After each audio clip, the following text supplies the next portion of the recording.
So you're a salon owner and you feel like an absolute failure, right? Well, I got a secret for you.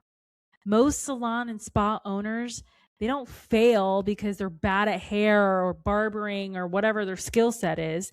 They fail because they're running a business using their technical skills, right? They become a business owner instead of learning how to run a business. Does that make sense?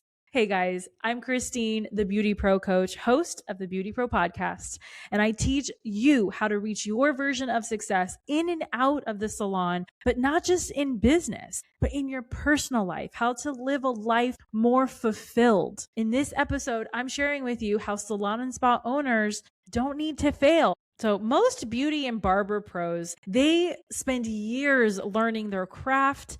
They learn how to do it, but they don't learn how to lead a team, communicate, have emotional intelligence. They don't know how to separate boundaries and mindset and mental health, and they don't know how to hire people. They don't know how to create strategies. That's the part that they weren't taught how to do. Being a great beauty professional is completely different than being a business professional, a business owner, a business leader. So there's definitely a difference between building a business, owning a business, and running a business. And on top of that, that's even different than leading a team. Even though it sounds all connected, it's actually very, very different. And so I'm going to ask you, did you build a business or did you set up a trap for yourself? Mindset and personal development, that's the crash course that you go through when you put a business that deals with people, when it involves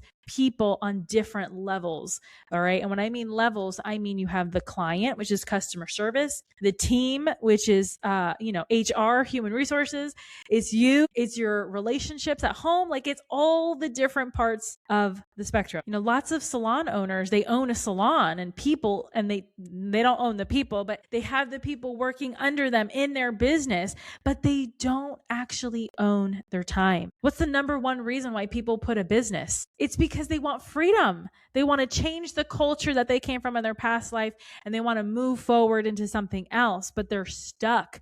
They're bound. They're chained to their business. One of the biggest silent killers of every salon or spa owner is that they don't have the hard conversations. Having a hard conversation is an absolute art. It is a skill set within itself, and it absolutely means practice makes perfect. You have to practice. You have to fail forward. You have to fail so that you know what doesn't work and what never to do or say again. Poor communication is the killer. That's why stylists can't keep clients. That's why you can't keep team members. That's why cultures get dissolved and it completely falls apart and people don't want to come back. Like it's all communication. Marketing yourself, social media, making friendships, like building friends, like it's communication. Every conversation that you avoid today is going to be a huge problem tomorrow. I would much rather you have a conversation and totally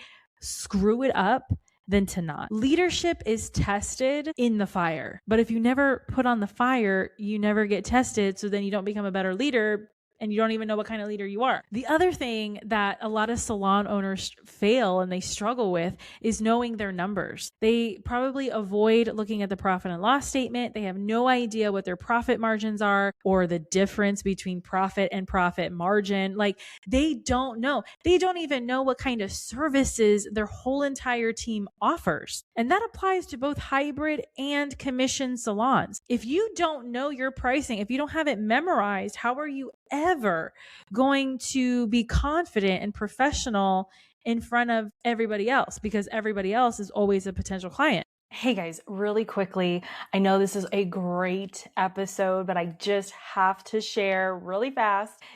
Something no one tells you is the better your business does, the more time it takes to run it. More appointments and more locations end up meaning more hours spent on scheduling, follow-up, and marketing instead of time with your clients and staff, let alone your friends and family. There's a better way where you can keep growing and get more time back. Gloss Genius is the intelligent system that handles more of the work for you: scheduling, payment, staff management, marketing, and client follow-up, all done automatically, working in the background to fill your calendar, grow your revenue, and keep clients coming back. 120,000 beauty and wellness businesses trust it to run their operations so they can focus on their vision. Are you ready to earn more and actually get your time back? Use code BeautyPro at glossgenius.com for 15% off your first 2 months of their premium plan. Let's get back to the show. You need to know your numbers, and you need to know them like the back of your hand. Here's the other kicker, is that you can have a bustling, booming, busy, fully staffed salon and still be in the poorhouse. You can still not make any money and have a full team, fully booked all the time. The other thing is, we hire fast and then we lead slow. And that's not how it's supposed to be. Clear is kind. And when we're clear, we actually care about our team. The clearer we are, the clearer our expectations and job descriptions, the better it is for everyone, including the salon owner. A lot of salon owners, when they get into this new role, they themselves stop growing.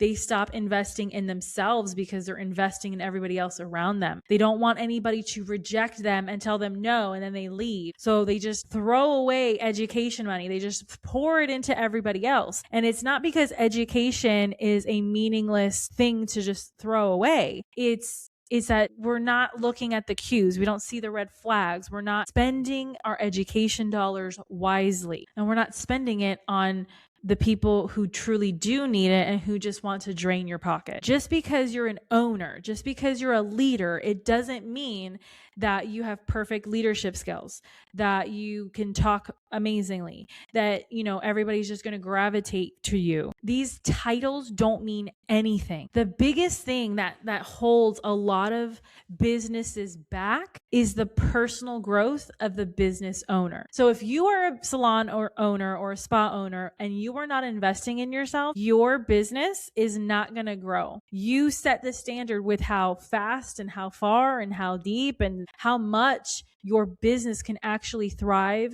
without you. I know these are powerful truths and it's cutting like a knife. And if it is, good. We're going to slowly wrap up this episode. And this was a short one, but a powerful one. And I'm going to leave you with this question. If your salon closed tomorrow, what would be the reason? Leadership, communication, culture? Is it burnout? These are the things that I actually help beauty and barber pros with on a daily basis, that I deal with in my own salon and spa. And it's something that can be completely detrimental to you as a person, to your own self-esteem, if you don't get it right, if you don't master it, if you don't cut it off before it begins. Failure doesn't just happen overnight. It happens over a series of little things that pile up. And before you know it, you have a huge mountain of issues that were never faced and confronted. If you want support in building better systems, better boundaries, better mindset, I want you to comment under this video. I want you to send me a DM with the word leadership. I can help you change your life, change your business, as long as you put in the work. You have to be willing to change. You set the standard with how far you get to your next version of yourself, but also how far your business will get to that next level too. Most salons and salon owners fail because they are not willing to put in the work. They never make the transition from stylist to artist. They never transition from artist mentality to business owner leadership mentality. And that's what we're going to work on if you decide to jump on a one-to-one complimentary discovery call with me. So let's get to it. That's a wrap on today's episode, and I wish you the best, and I cannot wait to have our call.